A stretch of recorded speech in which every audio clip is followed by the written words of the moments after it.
Gangloff pour une petite démonstration privée de fraude électorale. Bien sûr avec Kabila, pour lui, avant le 31 décembre 2017 est égal au 31 décembre 2018, mais pas pour la population congolaise. Si nous avons accepté de négocier et de respecter l'accord, parce qu'on ne voulait pas que le sang puisse couler, aujourd'hui on a un pouvoir de sanguinaire. Qui tue aujourd'hui? Qui ordonne aux gens de tuer? C'est le président de la République. Mais pour lui, il veut encore organiser les référendums.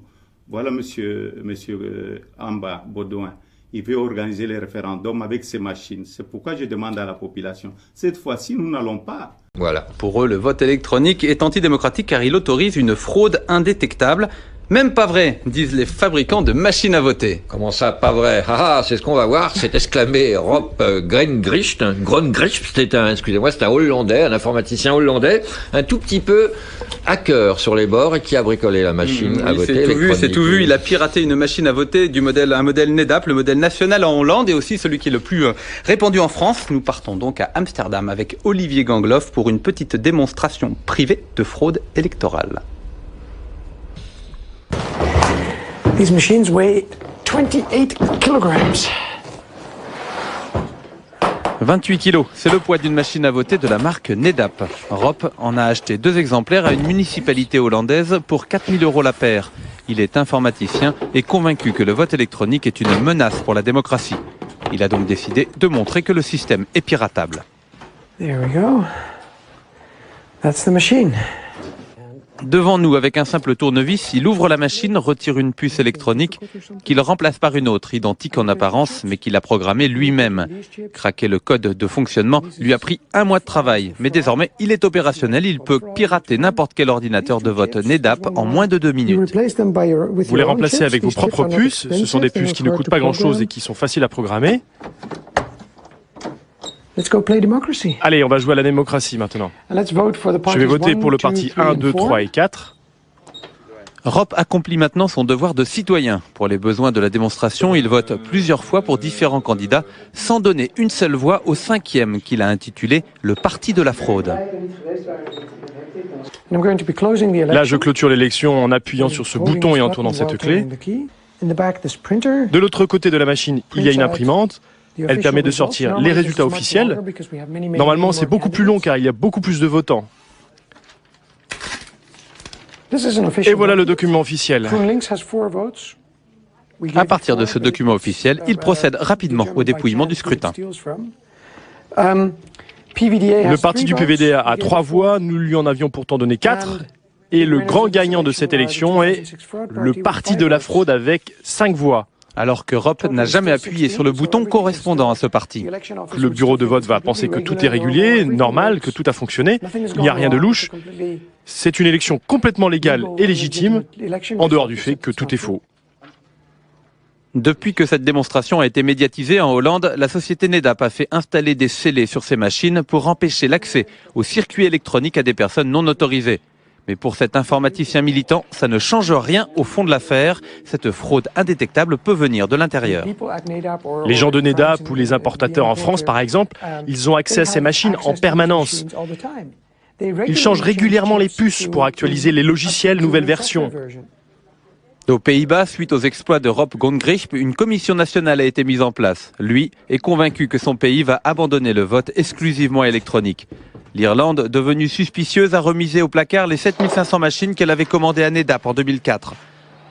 En France, le nombre d'électeurs appelés à voter sur des ordinateurs augmente à chaque élection. Le 22 avril prochain, vous serez 1 million à faire confiance à une machine électronique.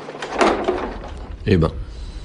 Alors évidemment, j'ai contacté NEDAP France Élections, mais son représentant n'avait pas l'importateur en France. Ils répondent quoi? Parce que c'est quand même gravissime ces trucs. Il n'avait pas le temps de nous répondre devant une caméra, mais par téléphone, il m'a donc indiqué que l'expérience d'Europe n'était pas très sérieuse, qu'il fallait arrêter la parano et qu'ils font des tests de toute façon avant et après les élections pour vérifier le bon fonctionnement de leur machine. Ouais, sauf que si la puce est programmée pour pas frauder pendant les tests, ça se voit pas, ça change rien du tout. Et ça, il y a des informaticiens français qui le disent. Il n'y a pas que le type à Grengricht. Là, il y a des Français qui militent contre les ordinateurs de vote. Et ils ont un site internet. Oui, c'est www.recul-démocratique.org. Recul-démocratique.org. Voilà. Exact. Faut pas oublier le tiret. Alors j'ai aussi demandé une interview au ministère de l'Intérieur, mais ce n'était pas possible non plus. Alors ils ont pris la peine de m'envoyer un petit mail, comme ils m'avaient indiqué, où était inscrit que les machines à voter sont autorisées en France depuis 1969. C'est une info, merci. Et qu'il n'y avait jamais eu de contentieux en France et que des contrôles rigoureux sont effectués par un organisme indépendant. Tout le monde est rassuré donc. Bon, ce qui est vrai, ce qu'il faut dire, c'est qu'il n'y a pas besoin d'ordinateur pour frauder aux élections. Avec les urnes en plexiglas, le bourrage, ça existait déjà. Mais au moins, avec les urnes, les bouts de papier, tout le monde au moins comprend la procédure de comptage, alors qu'avec les ordinateurs, c'est plus opaque. Et même, obscur, ça introduit de l'inégalité entre les gens qui touchent en informatique et ceux qui touchent pas, et qui comprennent rien, puisque c'est des langages machines. Au fait, Léon, tu vas voter quoi, toi? Secret défense, Raph, pourquoi? Secret défense, moi je connais quelqu'un qui va pouvoir me le dire. On écoute. Écoutez, ça c'est le parti chrétien-démocrate parce que le mot contient un accent. C'est le moyen le plus facile. Ça, ce sont les autres partis, ils ne contiennent pas d'accent. C'est vraiment facile. Ces variations que vous entendez, elles contiennent toutes les infos que vous tapez sur le tableau. Avec cette machine, vous pouvez recevoir le signal à distance. Avec une antenne suffisamment grande, on peut capter le signal à partir de la rue. C'est rigolo quand même l'électronique. Le coup des accents, ouais. Et du coup, NEDAP a retiré les caractères spéciaux, les accents dans les bulletins électroniques pour éviter une Sauf détection. Que si on enlève les accents des noms, c'est apparemment plus difficile de décoder, mais on peut quand même en le faisant plus finement. Ouais. Bon, voilà pour le vote électronique. Accepter. On a dû accepter le 31